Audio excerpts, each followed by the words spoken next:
ವಿಶೇಷ ಬ್ರಹ್ಮ ಉಪಾಸನಕ್ಕೋಸ್ಕರ. ನಿರ್ವಿಶೇಷ ಬ್ರಹ್ಮ ಅವನ ನಿಜಸ್ವರೂಪ, ಪರಮಾತ್ಮನ ನಿಜಸ್ವರೂಪವನ್ನು ಹೇಳುವುದಕ್ಕೆ. ಅದರಲ್ಲಿ ಸವಿಶೇಷ ಬ್ರಹ್ಮ ಕುರಿತು ಹೇಳುವಾಗ ಏನು ಹೇಳಿದ್ದೇವೆ? ಅನೇಕ ಗುಣಗಳನ್ನು ಹೇಳಿದ್ದೇವೆ. ಯಾವುದು? ಹಿರಣ್ಯಶ್ಮಶ್ರು ಎಂದು ಒಂದು ಕೊಟೇಶನ್. ಇನ್ನೊಂದು ಭಾಷ್ಯವಾಕ್ಯದಲ್ಲಿ ಸರ್ವಕರ್ಮ, ಐ ಥಿಂಕ್ ಎಲ್ಲಿ ಹೇಳುವುದಪ್ಪ, ಪೆನ್ಸಿಲೇ ಇಲ್ಲ, ಈ ಪೆನ್ಸಿಲ್ ಬರೆಯುತ್ತದೆ, ನೋಡೋಣ. ಒಂದು ಗುಣ ಹಿರಣ್ಯಶ್ಮಶ್ರುತ್ವಾದಿ ಶ್ರವಣಂ, ಇದು ಪರಮಾತ್ಮನ ಗುಣಗಳೇ. ಇದು ಮಾಯದಿಂದ, ಇಲ್ಲಿ ಚೆನ್ನಾಗಿದೆ ನೋಡಿ, ಮೊದಲನೆಯ ಭಾಷ್ಯವಾಕ್ಯಗಳು ನಾನು 1, 2, 3 ಹೇಳಿದೆ.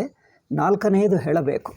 4ನೇಯ ಭಾಷ್ಯವಾಕ್ಯ ಹೇಳುವಕ್ಕೆ ಮುಂಚೆ ನಾನು ಹಿಂದೆ 3 ಹೇಳಿದ್ದನ್ನು ಒಂದು ಸಲ ಹೇಳಿ ಬರ್ತೀನಿ. ಅದರಲ್ಲಿ ವಿಶೇಷ ಏಕೆಂದರೆ ಸಗುಣೋಪಾಸನದಲ್ಲಿ ಸಗುಣ ಅಂದರೆ ಯಾವುದು ಗುಣ ಪರಮಾತ್ಮಕ್ಕೆ ಹೊಂದುತ್ತದೆ. ಇದು ಚೆನ್ನಾಗಿದೆ ನೋಡಿ, ಇದು ಉಪಾಸನಾ ಸಂದರ್ಭಕ್ಕೆ ಹೊಂದುತ್ತದೆ. ಅಂದರೆ ಎರಡನ್ನು, ಸವಿಶೇಷ ನಿರ್ವಿಶೇಷ ಎರಡನ್ನೂ ಹೇಳುತ್ತಾ ಇದ್ದೀವಿ. ಉಪಾಸನ ಮಾಡುವಾಗ ಅದೇ ಪರಮಾತ್ಮನಿಗೆ ಯಾವ ಔಪಾದಿಕ ಗುಣಗಳನ್ನು ಸೇರಿಸಿ ನೋಡ್ತಾ ಇದ್ದೀವಿ. ಯಾವ ಔಪಾದಿಕ ಗುಣಗಳನ್ನು ಸೇರಿಸುವುದು? ಮೊದಲನೆಯ ಭಾಷ್ಯವಾಕ್ಯದಲ್ಲಿ ಹಿರಣ್ಯಶ್ಮಶ್ರು ಅಂದರೆ ಕೆಲವು ವಿಶಿಷ್ಟವಾದ ಮನುಷ್ಯ ಆಕಾರ ತಾಳಿ ಅವರಿಗೆ ಮನುಷ್ಯನ ಶರೀರಗಳಿದ್ದಂತೆ, ಅಂದ್ರೇನು, ಚಿನ್ನದ ಗಡ್ಡ ಮೀಸೆ ಮುಂತಾದ ಗುಣಗಳು ಛಾಂದೋಗ್ಯದಲ್ಲಿ ಹೇಳಿವೆ. ಇದನ್ನು ಏನು ಹೇಳ್ತೀವಿ ಅಂದರೆ, ಇದು ಮಾಯಾಮಯ ರೂಪವನ್ನು ಧರಿಸಿ ಸಾಧಕರಿಗೋಸ್ಕರ ತೋರುಕೊಂಡ. ಅಂದರೆ ಬ್ರಹ್ಮ ವಿಷ್ಣು ಮಹೇಶ್ವರರು, ಗಣಪತಿ ಶಿವ ದೇವಿ ಮುಂತಾದ ರೂಪಗಳಿವೆ ನೋಡಿ, ಅವುಗಳು ಸಾಮಾನ್ಯ ಸಮಾಜದಲ್ಲಿ ಕಂಡು ಬರಲ್ಲ. ನೋಡಿದ್ದೀರಾ ಯಾವಾಗಲೂ? ಈ ದೇವತಾ ರೂಪಗಳು ಅಂದರೆ ಅರ್ಥವೇನು? ಇದರಲ್ಲಿ ಹೇಳಿದ್ದು ದೇವತಾ ರೂಪ. ಈ ದೇವತಾ ರೂಪಗಳು ಸಾಧಕರಿಗೆ ಮಾತ್ರ ಕಂಡು ಬರ್ತಾರೆ, ಎಲ್ಲರಿಗೆ ಕಂಡು ಬರಲ್ಲ. ಇದು ಮಾಯಾ ಮನುಷ್ಯ ರೂಪಗಳು. ಅಂದರೆ ಇದು ಏನೆಂದು ಹೇಳಬೇಕಿದು? ದೇವತಾ ರೂಪ. ಇಲ್ಲಿ ಬರ್ಕೊಳ್ತೀನಿ. ನಂಬರ್ 1, ಇದು ದೇವತಾ ರೂಪವನ್ನು ಧರಿಸ್ತಾನೆ. ಓಕೆ, ಇದು ಮೊದಲನೆಯ ಕೊಟೇಶನ್. ಹಿಂದೆ ಹೇಳಿದ್ದೀವಿ, ಮತ್ತೆ ಹೇಳುವುದೇಕೆ? ಅದರ ವಿಶೇಷವೇನಿದೆಯೋ ಅಷ್ಟು ಮಾತ್ರ ಹೇಳ್ತೀನಿ. ಈಗ ಎರಡನೆಯದಲ್ಲಿ ಸರ್ವಕಾಮ ಸರ್ವಗಂಧ ಸರ್ವರಸ ಹೇಳಿದ. ಸರ್ವಕಾಮ ಸರ್ವಗಂಧ ಸರ್ವರಸ ಅಂದರೆ ವಿಶ್ವರೂಪ ಹೇಳ್ತಾ ಇದ್ದಾನೆ. ಅಂದರೆ ವಿಶ್ವರೂಪನೂ ಪರಮಾತ್ಮ ಆಗಬಹುದು ಅಲ್ಲವೇ? ಈಗ ಮೂರನೇದೇನೆಂದು, ಯಾವುದೇ ಒಂದು ಕ್ಷೇತ್ರ ವಿಶೇಷ, ಒಂದಾನೊಂದು ದೇಶದಲ್ಲಿ, ಒಂದಾನೊಂದು ಕಾಲದಲ್ಲಿ, ಒಂದಾನೊಂದು ಆಧಾರ ವಿಶೇಷ. ಅಂದರೆ ಯಾವುದೋ ಸೂರ್ಯ ಚಂದ್ರ ಇಂಥದ್ದು ಪ್ರಾಕೃತಿಕ ರೂಪ ವಿಶೇಷಗಳು.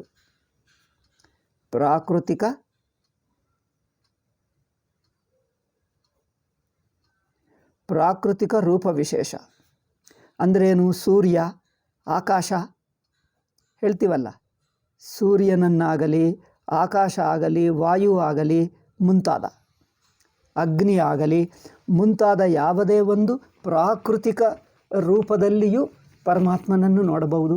ಇದು 3ನೇ ಕೊಟೇಶನ್.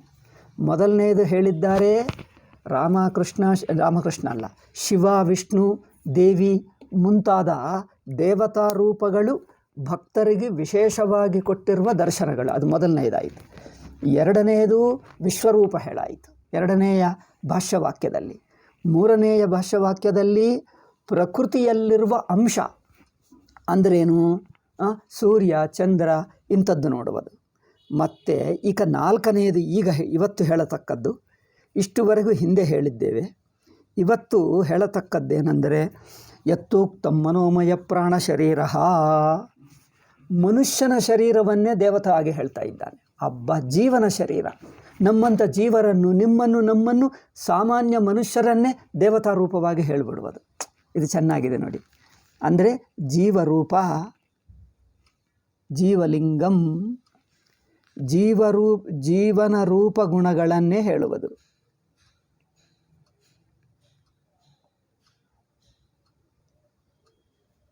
ಅಂದರೆ ಜೀವನ ರೂಪಗಳು ಗುಣಗಳನ್ನು ದೇವತಾ ಎಂದು ಪರಮಾತ್ಮನೇ ಎಂದು ಆರಾಧನೆ ಮಾಡಬೇಕು. ಇದು ಹಿಂದೂ ಧರ್ಮದ ವೈಶಿಷ್ಟ್ಯ ನೋಡಿ. ಇದು ವೇದಾಂತದಲ್ಲೇ ಹೊಂದುತ್ತದೆ. ನಾವು ಗುರುಗಳನ್ನು ಭಕ್ತಿಯಿಂದ ನೋಡ್ತೀವಿ, ತಾಯಿ ತಂದೆಯನ್ನು ಭಕ್ತಿಯಿಂದ ಆರಾಧನೆ ಮಾಡ್ತೀವಿ. ತಾಯಿ ತಂದೆಯನ್ನು ಆರಾಧನೆ ಮಾಡಿದ್ದರೆ ಸಾಕ್ಷಾತ್ತು ಪರಮಾತ್ಮನೇ ಮಾಡಿದಂತೆ ಆಗುತ್ತದೆ. ಗುರುಗಳನ್ನು ಆರಾಧನೆ ಮಾಡಿದ್ದರೂ ಪರಮಾತ್ಮನ ಮಾಡಿದಂತೆ ಆಗುತ್ತದೆ. ಅಥವಾ ಯಾರೋ ನಿಮಗೆ ಉಪಕಾರ ಮಾಡಿರುವವ ಯಾರ ಮೇಲೇನೂ ನಿಮಗಿದ್ದರೆ ಅವರನ್ನು ಮಾಡ್ಕೊ. ಯಾರ ಮೇಲೆ ಅಂದರೆ ಯಾರೋ ಒಬ್ಬರು ಸಮಾಜದಲ್ಲಿ ಒಳ್ಳೆಯವರು, ಮಹಾತ್ಮರು, ಸದ್ಗುಣವಂತರಿದ್ದರೆ ಅವರನ್ನು ನೋಡಿದ್ದರೆ ನಿಮಗೆ ಪೂಜ್ಯ ಭಾವ ಅನಿಸಿದ್ದರೆ ಭಕ್ತಿಯಿಂದ ನಮಸ್ಕಾರ ಪೂಜಾ ಅರ್ಚನೆ ಮಾಡಿದರೆ ಅದು ಭಗವಂತನೇ ಆಗ್ತಾನೆ. ಹಾಗೆ ಅಂದರೆ ಅದರಲ್ಲಿಯೂ ಭಗವದ್ ಭಾವದಿಂದ ನೋಡಬೇಕು, ಭಗವದ್ ಭಾವದಿಂದ ನೋಡಬೇಕು. ಆದ್ದರಿಂದ ಮನುಷ್ಯ ರೂಪವನ್ನು ಧರಿಸಿದ್ದಾನೆ. ಮನುಷ್ಯ ರೂಪ ಅಂದರೆ ಎರಡು ಆಗುತ್ತದೆ.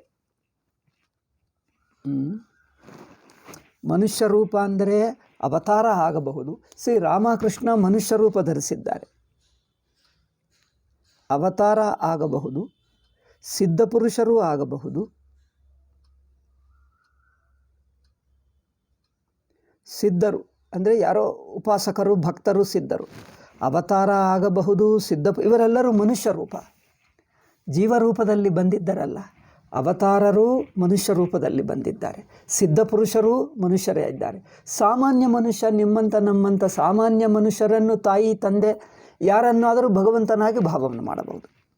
ಅಥವಾ ಸಾಮಾನ್ಯ ಮನುಷ್ಯ ಸಾಮಾನ್ಯ ಜೀವನಲ್ಲಿ ಎಲ್ಲಿಯಾದರೂ ಒಂದು ಸದ್ಗುಣ ಕಂಡು ಬಂದರೆ ಸಾಮಾನ್ಯ ಮನುಷ್ಯ ಅಂದರೆ ಮಾತಾಪಿತ ಮುಂತಾದವರು,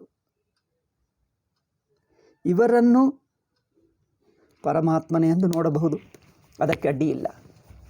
ಇಲ್ಲಿ ನೋಡಿ, ಅದಕ್ಕೋಸ್ಕರನೇ ಮನುಷ್ಯನಿಗೆ, ಪ್ರಾಣಿಗೆ, ಯಾರಿಗೆ ಸೇವೆ ಮಾಡಿದ್ದರೂ ಅದು ಭಗವಂತನ ಸೇವಾ, ಭಗವಂತನ ಪೂಜೆ ಆಗುತ್ತದೆ, ವ್ಯತ್ಯಾಸವಿಲ್ಲ.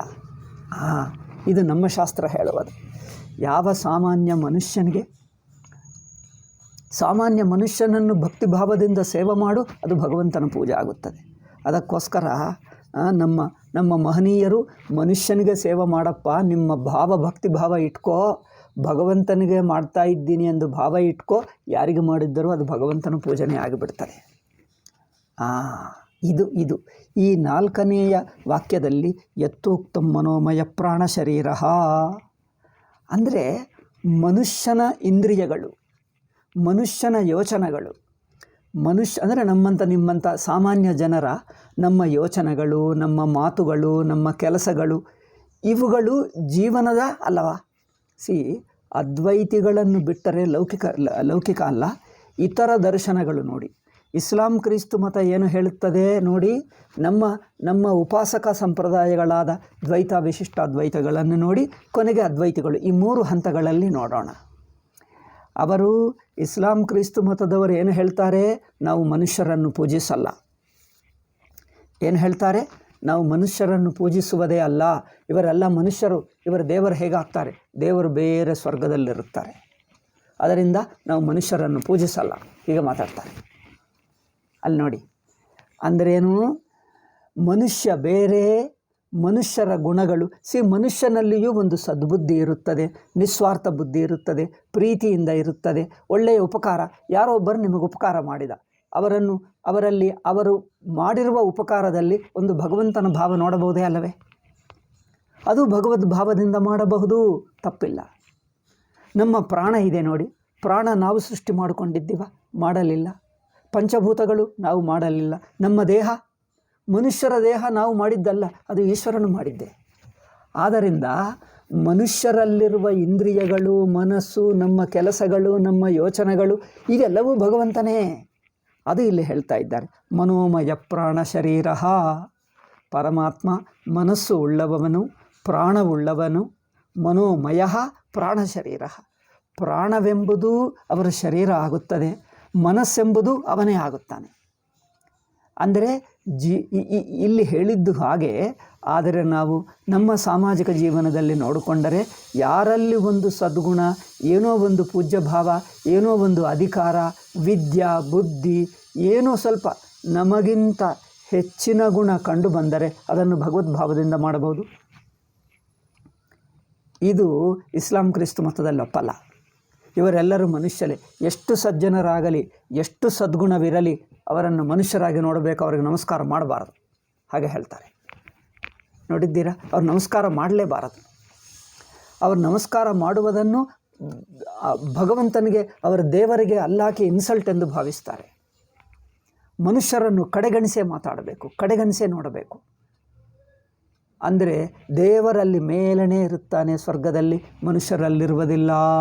ಅಂದರೆ ಮನುಷ್ಯರಿಗಿಂತ ಬೇರೇನೇ. ಮನುಷ್ಯರಲ್ಲಿರುವ ಗುಣಗಳನ್ನು ಯಾವುದನ್ನು ಪವಿತ್ರವಾಗಿ ಪೂಜ್ಯವಾಗಿ ನೋಡಬಾರದು. ಪೂಜ್ಯವಾಗಿ ನೋಡಿ ಆರಾಧನಾ ಭಕ್ತಿಭಾವನೆಯಿಂದ ನೋಡಿದ್ದರೆ ಅಲ್ಲ ಬೇಜಾರು ಮಾಡ್ಕೊಳ್ತಾನೆ. ಇಲ್ಲೇನು ಹೇಳ್ತಾ ಇದ್ದಾನೆ? ಮನುಷ್ಯರ ದೇಹ, ಇಂದ್ರಿಯ, ಮನಸ್ಸುಗಳು, ಮರ, ಗಿಡಗಳು, ಪ್ರಾಣಿಗಳು, ಇವುಗಳನ್ನು ಭಗವಂತನಲ್ಲಿ ಸೇರಿಸೇ ನೋಡು. ಇದು ಭಗವದ್ ರೂಪ ಆಗುತ್ತದೆ. ಈಗ ನಮ್ಮಲ್ಲಿರುವ ದ್ವೈತಿಗಳು, ನಮ್ಮ ಹಿಂದೂ ಮತದಲ್ಲಿ ವೈದಿಕ ಧರ್ಮದಲ್ಲಿರುವ ದ್ವೈತಿಗಳಿದ್ದಾರೆ. ಅಂದರೆ ಅದ್ವೈತಿಗಳಲ್ಲದವರು ಎಲ್ಲರೂ. ಇವರು ಮುಸ್ಲಿಂ ಕ್ರೈಸ್ತ ಜನರ ಹಾಗೆ ಅಷ್ಟು ವಿರೋಧಿಗಳಲ್ಲ. ಮನುಷ್ಯರನ್ನು ಗುರುಗಳಿಗೆ ನಮಸ್ಕಾರ, ತಾಯಿ ತಂದೆಗೆ ನಮಸ್ಕಾರ ಅಷ್ಟು ಮಾಡಿದ್ದರೆ ತಪ್ಪೇನು ತಿಳ್ಕೊಳ್ಳಲ್ಲ. ಆದರೆ ಏನು ಹೇಳ್ತಾರಂದರೆ, ಇವರು ಮನುಷ್ಯರಾಗಲಿ, ಗುರುಗಳಾಗಲಿ, ದೇವತರಾಗಲಿ, ದೇವತರಂದಲೇ ದೇವತರು, ಪಿತೃಗಳು, ಇವರೆಲ್ಲರೂ ಪರಮಾತ್ಮನ ಅಧೀನದಲ್ಲಿರುತ್ತಾರೆ. ಪರಮಾತ್ಮನ ಅಧೀನದಲ್ಲಿರುತ್ತಾರೆ ಅಂದ್ರೇನು? ಮತ್ತೆ ಅಲ್ಲಿ ಸ್ವಲ್ಪ ವ್ಯತ್ಯಾಸ. ದ್ವೈತಿಗಳೇನೋ ಈ ದೇವರು ಮನುಷ್ಯರೆಲ್ಲ ಪೂರ್ತಿ ಪರಮಾತ್ಮನಿಗಿಂತ ಬೇರೆ, ಪರಮಾತ್ಮನ ಅಧೀನದಲ್ಲಿರುತ್ತಾರೆ ಹೇಳ್ತಾರೆ. ವಿಶಿಷ್ಟಾದ್ವೈತಿಗಳು ಪರಮಾತ್ಮನ ಅಧೀನದಲ್ಲಿರುತ್ತಾರೆ ನಿಜ, ಆದರೆ ಪರಮಾತ್ಮನ ಅಂಶಗಳೇ ಆಗುತ್ತಾರೆ. ಅಂಶ ಅಂದರೆ ಪರಮಾತ್ಮನ ಅವಯವಗಳೇ ಆಗಿರುತ್ತಾರೆ. ಆದ್ದರಿಂದ ನಮ್ಮ ದ್ವೈತಿಗಳು, ವಿಶಿಷ್ಟ ಅದ್ವೈತಿಗಳು, ನಮ್ಮ ವೈದಿಕ ಧರ್ಮದಲ್ಲಿರುವಂಥ ಇವರು ಮಿಕ್ಕ ಜನರನ್ನು, ಪರಮಾತ್ಮನಲ್ಲದ ಮಿಕ್ಕ ಜನರನ್ನು ನಮಸ್ಕಾರ ಮಾಡಿದ್ದರೆ ತಪ್ಪಲ್ಲ. ಆದರೆ ಅವುಗಳನ್ನು ಪರಮಾತ್ಮ ಅಧೀನ ಎಂದು ಒಪ್ಪಿಕೊಂಡು ಮಾಡಿದ್ದರೆ ಪರವಾಗಿಲ್ಲ. ಇಷ್ಟು ಮಾತ್ರ ಒಪ್ಪಿಕೊಂಡರು. ಯಾರಿಗೆ? ಇಸ್ಲಾಂ ಕ್ರಿಸ್ತು ಮತದವರು, ಅಬ್ರಹಂ ಮತದವರು ಮನುಷ್ಯರನ್ನು ಅಥವಾ ಮಿಕ್ಕ ಜನರನ್ನು ಪೂಜಿಸುವುದೇ, ಭಕ್ತಿಯಿಂದ ನೋಡುವುದೇ ಪಾಪ. ದೇವರು ಮೆಚ್ಚಲ್ಲ. ದೇವರು ನಿಮಗೆ ಪಾಪ ಕೊಟ್ಟು ನರಕ, ಅವರಿಗೆ ಪಾಪ ಶಬ್ದವೇ ಇಲ್ಲ, ನರಕಕ್ಕೆ ಕಳಿಸ್ತಾರೆ. ದೇವರೊಬ್ಬರನ್ನೇ ಪೂಜಿಸಬೇಕು. ಇನ್ನೊಬ್ಬರನ್ನು, ಯಾರನ್ನು ರೆಸ್ಪೆಕ್ಟ್ಫುಲ್ಲಾಗಿ ನೋಡಿದ್ದರೆ ಸಾಕು ನಿಮ್ಮನ್ನು ಹಿಂಸೆ ಮಾಡ್ತಾರೆ. ಓಕೆ, ಅವರು ಮಾಡಲ್ಲ ಅಂದರೆ ಅದು ಎರಡು ಇದೆ ನೋಡಿ. ಅವರು ಮಾಡಲ್ಲ ಅಂದರೆ ಓಕೆ, ನೀವು ಮಾಡದಿದ್ದರೆ ಮಾಡಬಿಡು. ಬಟ್ ಇನ್ನೊಬ್ಬರು ಮಾಡಿದರೆ ಅಡ್ಡಿ ಮಾಡಬೇಡ. ಅಲ್ಲ, ನಾವು ಮಾಡಲ್ಲ, ಇನ್ನೊಬ್ಬರು ಮಾಡಿದ್ದರೂ ಬಿಡಲ್ಲ. ಅದು ನೋಡಿ ಅವರ ಮತದಲ್ಲಿ ಹೇಗಿದೆ ಅಂದರೆ, ದೇವರು ಬೇರೆಯೇ ಇರುತ್ತಾರೆ, ಜಗತ್ತಿಗೆ ಹೊರಗೆ ಇರುತ್ತಾರೆ. ಜಗತ್ತಿನಲ್ಲಿರುವ ಯಾವ ಮನುಷ್ಯರನ್ನು ಪೂಜ್ಯ ಭಾವದಿಂದ ನೋಡಬಾರದು. ಅವರೆಲ್ಲರೂ ದೇವರಿಗೆ ಅತಿ ಅಧೀನವಾಗಿದ್ದಾರೆ. ಆಯಿತು, ಅಧೀನವಾಗಿದ್ದಾರೆ. ಅದರಿಂದ ಅವರನ್ನು ನಮಸ್ಕಾರ ಮಾಡಬಾರದು. ಮಾಡದೆ ತಪ್ಪೇನು ಮಾಡಬಾರದು. ಆಯಿತು, ನೀವು ಮಾಡಬೇಡ ಅಂದರೆ ಮಾಡಬೇಡಿ ಅಂದರೆ, ಅಲ್ಲ, ನಾವು ಮಾಡುವುದೇ ಅಲ್ಲ, ನಿಮ್ಮನ್ನು ಮಾಡೋಕ್ಕೆ ಬಿಡಲ್ಲ. ನೀವು ಮನುಷ್ಯರಿಗೆ ನಮಸ್ಕಾರ ಮಾಡಿದ್ದರೆ, ಅವರನ್ನು ಗುರು ಎಂದು ಹೇಳಿದರೆ ನಿಮ್ಮನ್ನು ಹೊಡೆಯುತ್ತೇವೆ. ನೀವು ಯಾವ ಮನುಷ್ಯರನ್ನು ದೇವರಾಗಿ ಪೂಜಿಸ್ತೀರೋ ಅವರನ್ನು ಹೊಡೆಯುತ್ತೇವೆ ನಾವು. ಏಕೆ? ನಮ್ಮ ದೇವರಿಗೆ ಇನ್ಸಲ್ಟ್ ಅದು. ಅಂದರೆ ಇದು ಎಷ್ಟರ ಮಟ್ಟಿಗೆ ಹೋಗುತ್ತಾ ಇದೆ ನೋಡಿ. ಅವರ ಸಿದ್ಧಾಂತನೇ ಭಯಂಕರ ಸಿದ್ಧಾಂತವಾಗ್ತಾ ಇದೆ. ಈಗ ವ್ಯತ್ಯಾಸ ನೋಡಿ. ನಾನು ಯಾರನ್ನೂ ನಿಂದೆ ಮಾಡುವ ದೃಷ್ಟಿ ಅಲ್ಲ.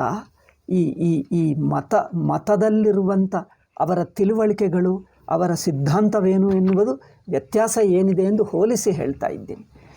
ಈಗ ಇನ್ನು ನಮ್ಮ ಆರ್ಯ ಸಮಾಜಿಗಳಿದ್ದಾರೆ, ಅವರು ಹಾಗೆ ತಿಳ್ಕೊಳ್ತಾರೆ.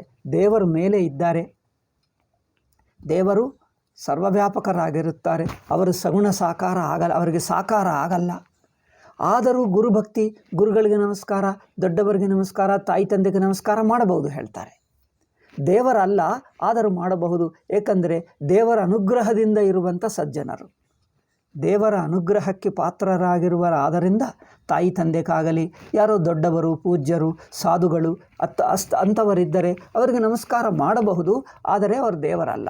ಇಷ್ಟು ಮಾತ್ರ. ಅವರೇನೆಂದರೆ ನಮ್ಮ ಈ ಅಬ್ರಹಂ ಮತಗಳಿಗಿಂತ ಆರ್ಯ ಸಮಾಜಿಗಳು ಒಂದು ಮೇಲಿನ ಮೆಟ್ಟಿಲಿನಲ್ಲಿದ್ದಾರೆ. ಈಗ ಅವರಿಗಿಂತ ಮೇಲಿನ ಮೆಟ್ಟು ನಮ್ಮ ದ್ವೈತ ವಿಶಿಷ್ಟ ಅದ್ವೈತಿಗಳು.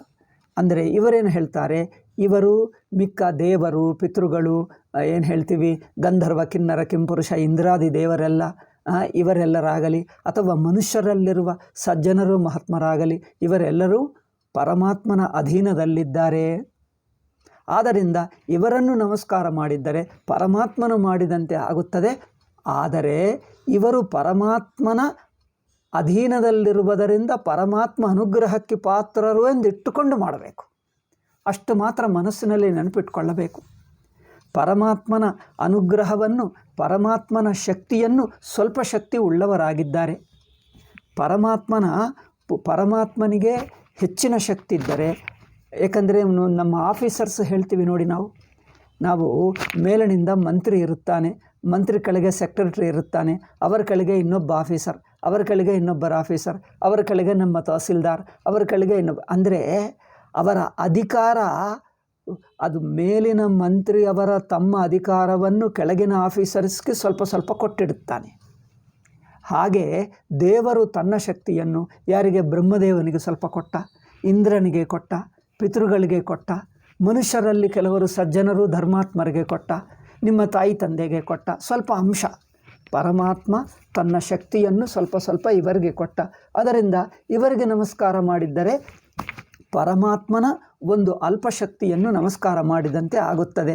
ಆದರೆ ಇವರೆಲ್ಲರಿಗಿಂತ ಇವರೇನು ಹೇಳ್ತಾರೆ ದ್ವೈತಿಗಳು, ದೇವರಲ್ಲಿ ತಾರತಮ್ಯ ಇದೆ. ದೇವತಾ ತಾರತಮ್ಯ ಇದ್ದರೆ ಹರಿಸ್ ಸರ್ವೋತ್ತಮಃ. ವಿಷ್ಣು ಮಾತ್ರ ಇವರೆಲ್ಲರಿಗಿಂತ ಹೆಚ್ಚಿನವನು. ಇವರೂ ಸ್ವಲ್ಪ ದೇವರೇ, ದೇವರ ಅಂಶ ಇದೆ, ಆದರೆ ಇವರು ಪೂರ್ಣ ದೇವರಲ್ಲ, ಪೂರ್ಣ ದೇವರು ಹರಿ ಮಾತ್ರ. ಹೀಗಿಟ್ಕೊಂಡರು. ಆದ್ದರಿಂದ ಇವರಲ್ಲಿಯೂ ದೇವತಾಂಶ ಸ್ವಲ್ಪ ಇರುವುದರಿಂದ ನಮಸ್ಕಾರ ಮಾಡಿದ್ದರೆ ತಪ್ಪಿಲ್ಲ. ಆದರೆ ಇವರನ್ನೇ ದೇವರೆಂದು ಹೇಳಬಾರ್ದು. ಇಷ್ಟು ಮಾತ್ರ ಸ್ವಲ್ಪ ವ್ಯತ್ಯಾಸ ಇಟ್ಕೊಂಡರು.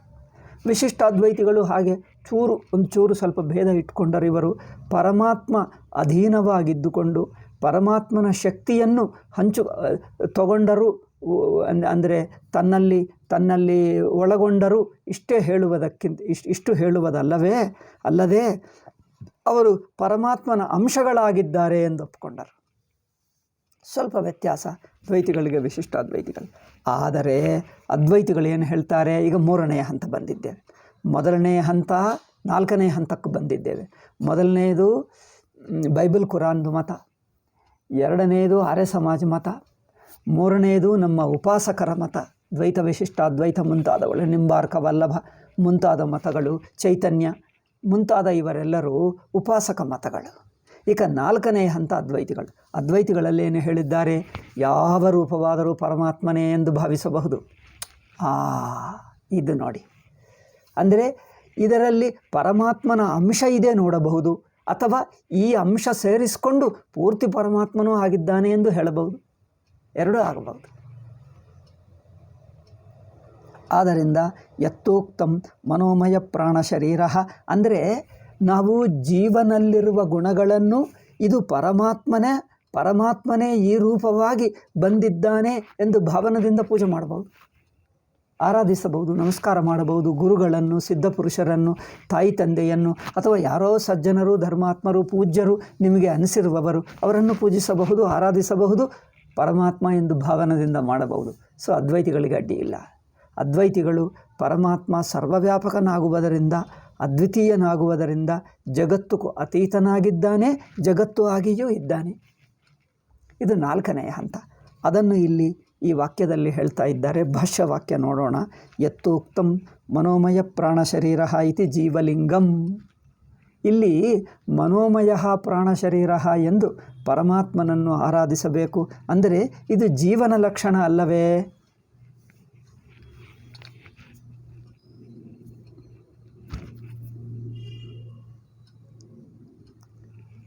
ಒಂದು ನಿಮಿಷ.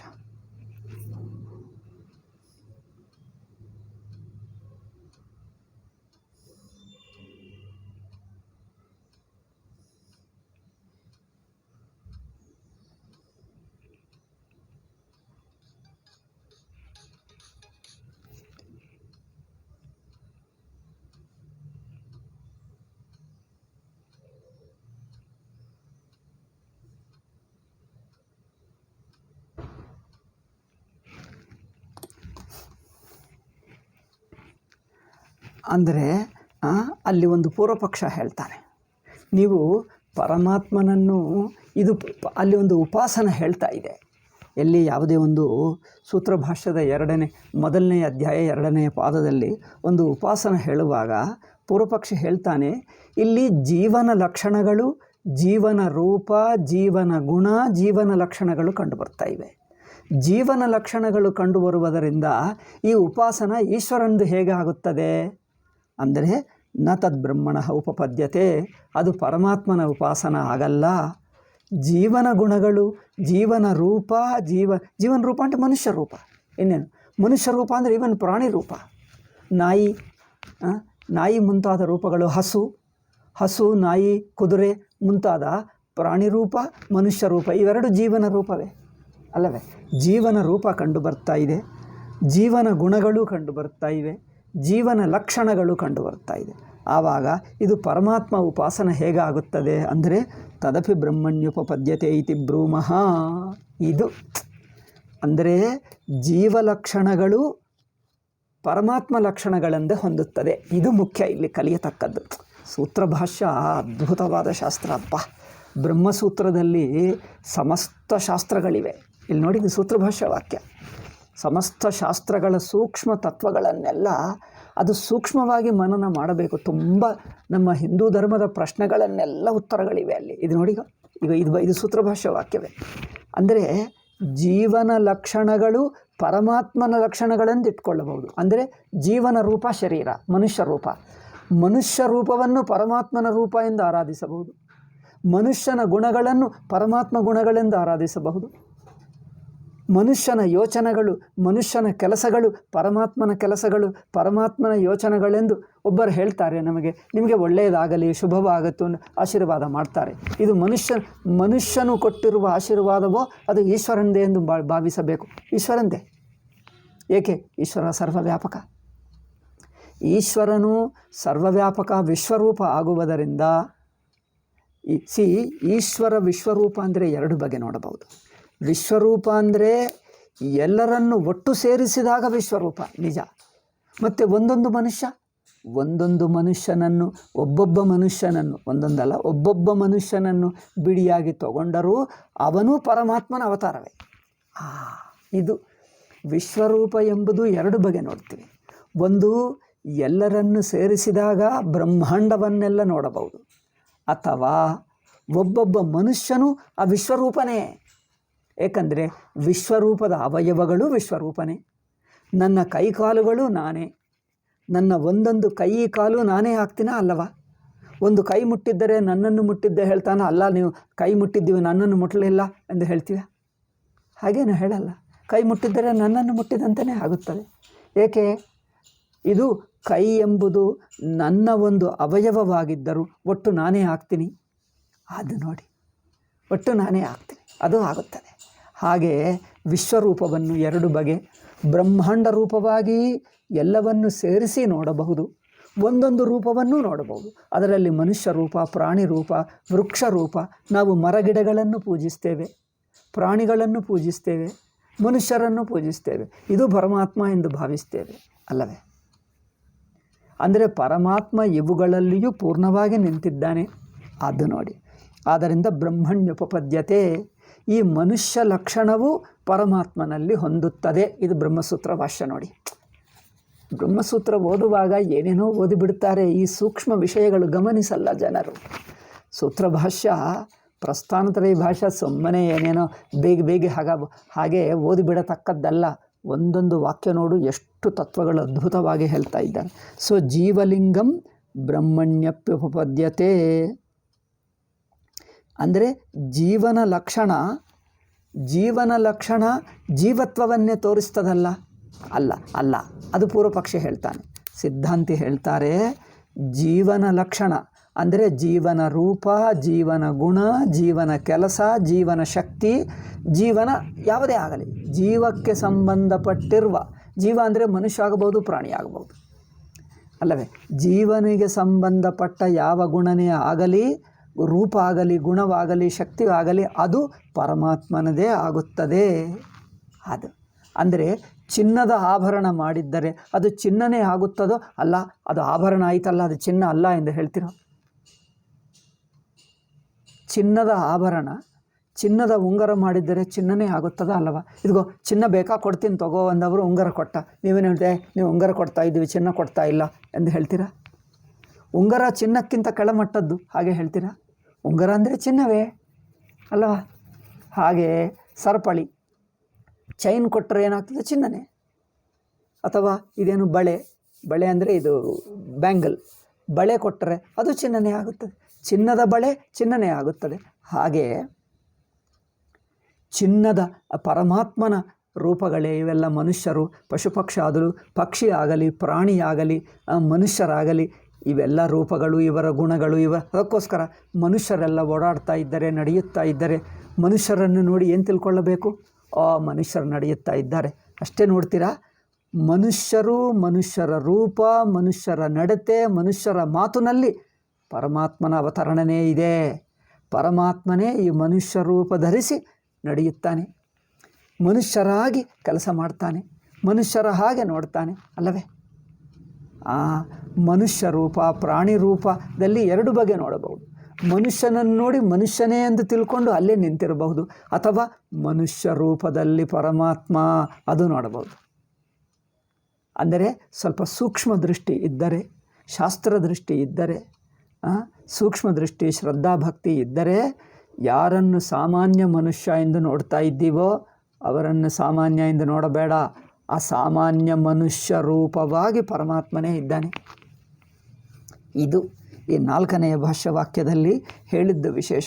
ಪೂರ್ವಪಕ್ಷಿ ಆಕ್ಷೇಪ ಮಾಡಿದ್ದರೆ ಪೂರ್ವಪಕ್ಷಿ ರೂಪವಾಗಿ ಆಕ್ಷೇಪ ಎತ್ತಿ ಸಿದ್ಧಾಂತಿ ಅದಕ್ಕೆ ಉತ್ತರ ಕೊಡ್ತಾನೆ. ಅಲ್ಲ, ಈ ಜೀವನ ಲಕ್ಷಣಗಳು, ಜೀವನ ರೂಪ, ಜೀವನ ಕೆಲಸಗಳಂದರೆ ನಾವು ಊಟ ಮಾಡ್ತೀವಿ, ನೀರು ಕುಡಿಯುತ್ತೀವಿ, ನಡ್ಕೊಂಡು ಹೋಗ್ತೀವಿ, ಎಲ್ಲರ ಜೊತೆಗೆ ಮಾತಾಡ್ತೀವಿ, ಇದೆಲ್ಲ ಸಾಮಾನ್ಯ. ಏನಿದೆ ಇದರಲ್ಲಿ? ಇದು ಈಶ್ವರನೇ. ನೀವು ಊಟ ಮಾಡ್ತೀರಾ, ಈಶ್ವರ ಮಾಡ್ತಾ ಇದ್ದಾನೆ ನೋಡಿ. ನೀವು ನಡ್ಕೊಂಡು ಹೋಗ್ತಾ ಇದ್ದೀರಾ, ಈಶ್ವರ ನಡ್ಕೊಂಡು ಹೋಗಿ. ನೀರು ಕುಡಿಯುತ್ತೀರಾ, ಈಶ್ವರ ನಡ್ಕೊಂಡು. ನೀವು ಸ್ನಾನ ಮಾಡ್ತೀರಿ, ಬಟ್ಟೆ ಉಟ್ಕೊಳ್ತೀರಿ, ಕುಳಿತಿದ್ದೀರಿ, ಈಶ್ವರ ಕುಳಿತಿದ್ದಾನೆ ನೋಡಿ. ನಿಮ್ಮ ದೇಹ, ನಿಮ್ಮ ಮನಸ್ಸು, ನಿಮ್ಮ ಯೋಚನೆಗಳು ನಿಮ್ಮದಲ್ಲ. ನಿಮ್ಮದಿಂದ ಅಭಿಮಾನ ಬಿಟ್ಟು ಅದು ನೋಡು, ಅಲ್ಲಿಯೂ ಪರಮಾತ್ಮನೇ ಇದ್ದಾನೆ. ಅದು ಬೇಕು. ಉಪಾಸಕರು ಉಪಾಸನಾ ವೇದಾಂತಕ್ಕೆ ಉಪಾಸನೆಯನ್ನು ಎರಡು ಬಗೆಯಾಗಿ ಮಾಡಬಹುದು. ಸಕಾಮ ಉಪಾಸನೆ ಒಂದು, ಬ್ರಹ್ಮಲೋಕ ಪ್ರಾಪ್ತಿ ಬೇಕು ಎಂದು ಮಾಡುವುದು ಸಕಾಮ ಉಪಾಸನೆ. ಇನ್ನೊಂದು ವೇದಾಂತಕ್ಕೆ ಅನುಕೂಲ ಉಪಾಸನೆ ಇದೆ. ಈಗ ನಾವು ಹೇಳುತ್ತಿದ್ದೆಲ್ಲ ಅದ್ವೈತ ವೇದಾಂತಕ್ಕೆ ಅನುಕೂಲ ಉಪಾಸನೆ. ಇದು ವೇದಾಂತಕ್ಕೆ ಅನುಕೂಲವಾಗಿ ವೇದಾಂತದ ಅದ್ವೈತ ಜ್ಞಾನಕ್ಕೆ ಸಹಕಾರವಾಗಿದೆ. ಅಂದರೆ ಯಾವ ನಾಮರೂಪವನ್ನೂ ಕಡೆಗಣಿಸಬೇಡ. ಆ ತೋರುವ ರೂಪವೆಲ್ಲ ಚೈತನ್ಯವೇ ಈ ರೂಪವಾಗಿ ತೋರ್ತಾ ಇದೆ.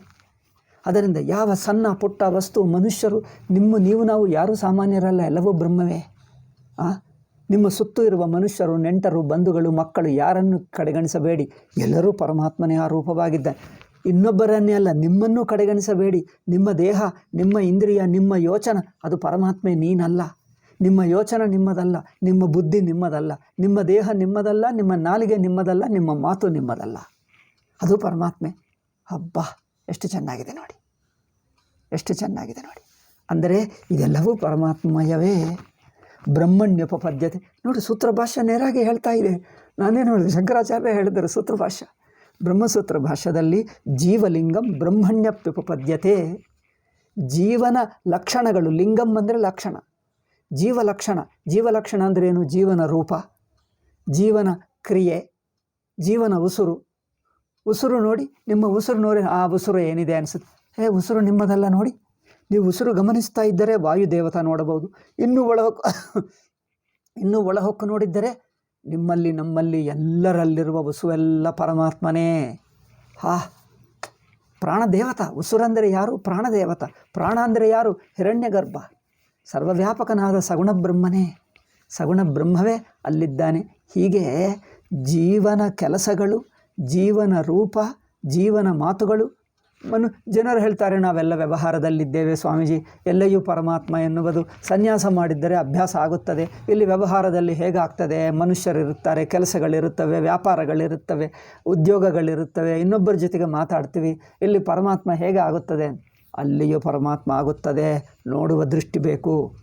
ಇನ್ನೊಬ್ಬರು ಬರುತ್ತಾರೆ, ನಿಮಗೆ ನೆಂಟರು ಬರುತ್ತಾರೆ, ಏನೋ ವ್ಯಾಪಾರದಲ್ಲೋ ಉದ್ಯೋಗದಲ್ಲೋ ಆಫೀಸ್ನಲ್ಲೋ ಅವರೆಲ್ಲರೂ ಪರಮಾತ್ಮೆ.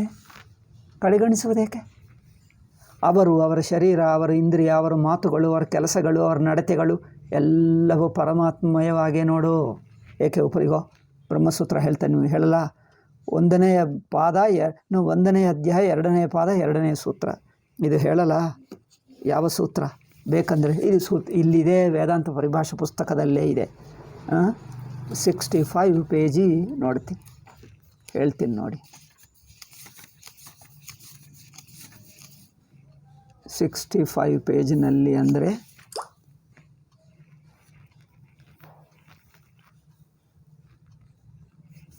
ವಿವಕ್ಷಿತ ಗುಣೋಪಪತ್ತೇಶ್ಚ 2ನೇ ಸೂತ್ರ, 2ನೇ ಅಧ್ಯಾಯ 2ನೇ ಸೂತ್ರ, ಸರ್ವತ್ರ ಪ್ರಸಿದ್ಧಿ ಅಧಿಕರಣದಲ್ಲಿ 2ನೇ ಸೂತ್ರ ವಿವಕ್ಷಿತ ಗುಣೋಪಪತ್ತೇಶ್ಚ ಅಲ್ಲಿದೆ.